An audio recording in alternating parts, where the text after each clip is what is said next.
في القرن السادس الهجري وصلت إلى المدينة أخبار غامضة، همسات غير مفهومة وتحركات لا يلاحظها إلا من اعتاد الحذر.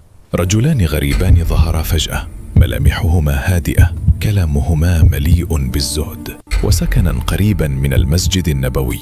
لم يشك أحد، فكيف يشك في من يكثر الصلاة ويظهر الورع؟ لكن خلف هذا القناع كان هناك سر مظلم. في الوقت نفسه وعلى بعد مئات الكيلومترات كان السلطان العادل نور الدين زنكي ينام في قصره بدمشق، وفي تلك الليلة رأى رؤيا أفزعته. رأى النبي صلى الله عليه وسلم يشير بيده ويقول له بصوت حزين: أنقذني من هذين. هنا أدرك نور الدين أن الأمر ليس عاديا. دون إعلان ودون أن يعلم أحد خرج من دمشق متخفيا، لا يصحبه جيش ولا حاشية، بل قلب خائف وإيمان يدفعه. وصل إلى المدينة المنورة وجمع أهلها، وأخذ يتأمل الوجوه واحدا تلو الآخر. وفجأة توقف نظره. كانا هما الرجلين نفسيهما اللذين رآهما في الرؤيا.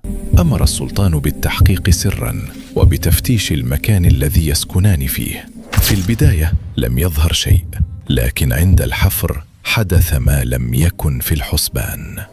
نفق محفور بعناية تحت الأرض يتجه مباشرة نحو القبر الشريف. كانت المؤامرة على بعد أمتار قليلة، أمتار تفصل بين جريمة عظيمة وبين رحمة إلهية. ألقي القبض على الرجلين، وانتهت المؤامرة قبل أن تكتمل، وحفظ الجسد الشريف كما وعد الله. أمر نور الدين بعد ذلك بإحاطة القبر الشريف بسياج من الرصاص المصهور ليكون حاجزا لا يخترق، ولتظل المدينة في أمان. ثم وقف، نظر إلى المكان بخشوع، وعلم أن ما حدث لم يكن بقوته ولا بحكمته وحده، بل بحفظ الله.